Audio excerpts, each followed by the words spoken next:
A inflação está cedendo, mas a atividade econômica também. E essa é, em grande medida, a consequência do nível atual da taxa de juros no Brasil.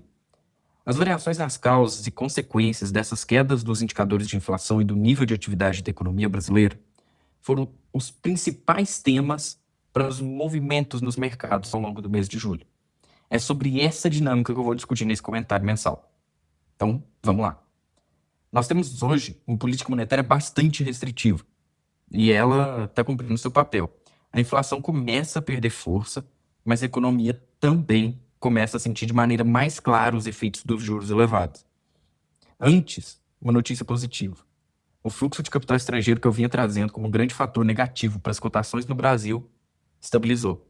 Nos últimos meses, nós vimos uma retirada muito forte de recursos estrangeiros do Brasil, e isso teve um impacto relevante sobre as cotações das empresas. A boa notícia é que esse movimento parou em julho. Nós tivemos uma entrada líquida de aproximadamente 2 bilhões e meio de reais de capital estrangeiro na bolsa. Ainda é pouco perto do volume que havia saído nos meses anteriores e não compensa aquelas retiradas. Mas é o que é. Em julho, fomos menos afetados. E isso pode estar relacionado a um fenômeno que eu mencionei no último comentário. Nós vimos observando grandes captações de recursos nos Estados Unidos, principalmente relacionadas aos investimentos em inteligência artificial. Tivemos grandes ofertas de ações, emissões de dívida e operações de financiamento para bancar essa expansão de infraestrutura. Isso exigia uma quantidade enorme de capital e provavelmente ajudou a deslocar recursos de outros mercados, inclusive de países emergentes como o Brasil. Em julho, esse movimento passou por um período de mais calmaria.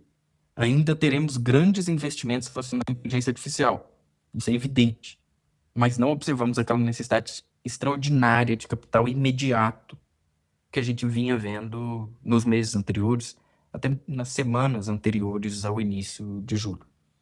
Eu acredito que isso ajudou bastante a reduzir a pressão de saída de recursos da Bolsa Brasileira, pelo menos por enquanto. A inteligência artificial vai continuar demandando capital, mas fluxo é curto prazo e hoje o fluxo reduziu. Voltando aos principais temas do mês. Vamos começar pela inflação no Brasil. Os indicadores divulgados ao longo do mês de julho e também algumas prévias para a inflação de agosto vieram abaixo das expectativas. Isso é relevante porque começa a mostrar de maneira mais consistente que a taxa de juros está conseguindo desacelerar a inflação. Mas quando a gente fala de inflação, existe uma distinção importante. Nem toda queda da inflação tem o mesmo significado. Preços de alimentos, energia, commodities podem oscilar bastante de um mês para o outro. Uma queda nesses componentes pode ser simplesmente temporária, e por isso o Banco Central precisa olhar além do índice cheio. E a boa notícia é que a gente está começando a observar melhora também nos componentes menos voláteis. A inflação de serviços está cedendo, e os chamados núcleos de inflação também estão vindo mais fracos. Os núcleos procuram justamente retirar parte dos preços mais voláteis para identificar qual é a tendência mais estrutural da inflação. Então, quando os núcleos também melhoram, o sinal é mais relevante. Isso abre espaço naturalmente para futuras quedas da taxa de juros. E esse é um ponto muito importante para os nossos investimentos, porque os juros elevados são hoje um dos principais fatores limitando o preço dos ativos brasileiros, tanto na renda fixa quanto na bolsa. Só que existe um outro lado. Ao mesmo tempo em que a inflação está cedendo, a atividade econômica também está desacelerando.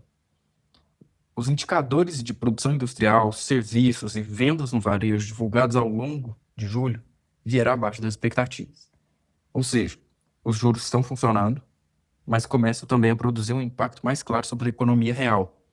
Por isso, ao longo de julho, o mercado começou a ficar mais otimista com a possibilidade de novas quedas da taxa de juros. Inflação mais fraca e atividade mais fraca normalmente aumenta o espaço para o Banco Central reduzir juros. Mas aí entra o terceiro grande tema do mês. A guerra entre Estados Unidos e Irã e principalmente o impacto desse conflito sobre o petróleo. Nós vimos de uma melhora nas negociações diplomáticas até o final de junho. No início de julho, as tensões aumentaram de novo. Ao longo da primeira quinzena, houve uma escalada dos ataques na região, culminando na morte, inclusive, de militares americanos numa base na Jordânia, que foi atacada pelo Irã. Na semana seguinte, os Estados Unidos responderam com novos ataques, levando novamente o conflito a um nível bastante elevado de tensão. E a melhor forma de enxergar economicamente essa movimentação é olhando para o petróleo. Em maio, no momento mais crítico da guerra, o petróleo chegou a ultrapassar $100 o barril. Depois, com a melhora das conversas diplomáticas, começou a cair. No início de julho, com a nova escalada do conflito, voltou a subir de maneira relevante, chegou a bater $100 o barril de novo. Posteriormente, as negociações começaram a avançar de novo, inclusive envolvendo a circulação pelo Estreito de Hormuz, e o petróleo voltou a cair. Isso é extremamente importante para o Brasil, porque vários dos componentes que mais têm pressionado a inflação atualmente estão relacionados aos derivados de petróleo. Então, tivemos duas forças atuando em sentidos opostos durante julho.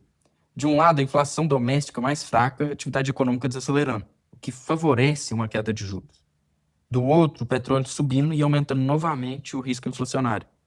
E isso explica boa parte da volatilidade que a gente observou ao longo do mês.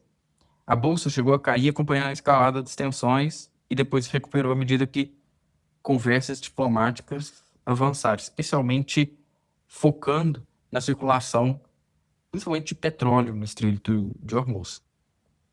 Quando a gente olha só para o início e o final do mês, parece que pouca coisa aconteceu, mas dentro do mês a gente teve movimentos bastante relevantes nos mercados. E algo parecido ocorreu na renda fixa. Essa discussão ficou ainda mais importante na primeira semana de agosto, quando a gente teve uma nova decisão do Banco Central, levando a taxa de juros para 14%, com a queda de 25 pontos bases na taxa de juros. O comunicado chamou atenção porque o Banco Central adotou uma postura bastante cautelosa em relação às próximas quedas de juros. E existem dois motivos principais. O primeiro é que, embora a inflação esteja cedendo, ela ainda permanece acima da meta estabelecida pelo Conselho Monetário Nacional, que é quem define qual meta de inflação que o Banco Central deve perseguir. Mesmo com os juros muito restritivos, a atividade desacelerando, a inflação melhorando, a inflação ainda permanece acima da meta. E o segundo motivo é o petróleo. O Banco Central reconheceu o risco de que uma nova alta dos preços de energia dificulte o processo de desinflação. Então o cenário hoje é relativamente claro. A inflação está melhorando, a atividade está desacelerando, e isso aponta para juros menores. Mas o Banco Central ainda enxerga riscos e por isso não quer acelerar demais esse processo.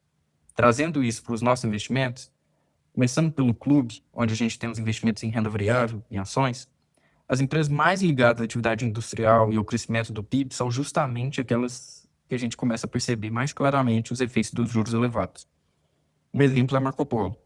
Os compradores de ônibus têm se mostrado mais cautelosos. De um lado, existe a preocupação com o petróleo, porque combustível representa um custo importante para os operadores de frotas de ônibus, principalmente no transporte urbano, onde nem sempre é fácil repassar rapidamente aumento de custo nas tarifas de transporte urbano. Do outro lado, a gente tem juros muito altos, que tornam o financiamento de novos veículos mais caro e pode levar os clientes a postergar investimentos. Então, a gente começa a sentir, especialmente nas empresas industriais, o efeito da desaceleração da economia. Na carteira administrada de renda fixa, o cenário foi muito mais estável. Os spreads dos títulos aumentaram um pouco. Isso significa que as taxas subiram e, consequentemente, os preços dos títulos recuaram um pouco. Mas foi uma movimentação pequena. E existe um lado positivo nisso. No início do ano, a gente tinha reduzido a exposição a alguns títulos porque as taxas já não estavam tão atrativas. Com essa desvalorização de alguns títulos, a gente começa a encontrar novas oportunidades e, por isso, a gente está aumentando gradualmente a exposição.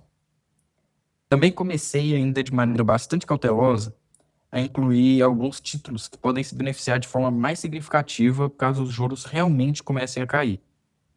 Em relação aos resultados de julho, o Ibovespa apresentou uma valorização próxima de 3%. O índice de small caps caiu aproximadamente 0,8%. O clube teve uma queda de 0,5%. E a carteira administrada de renda fixa teve, em média, uma valorização de 1,1%. Esses foram os principais resultados do mês.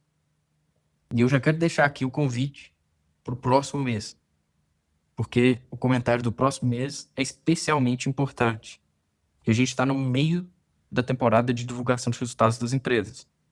A gente já teve a divulgação dos resultados das companhias americanas, em que a gente investe, e a gente está no meio da divulgação dos resultados das empresas brasileiras.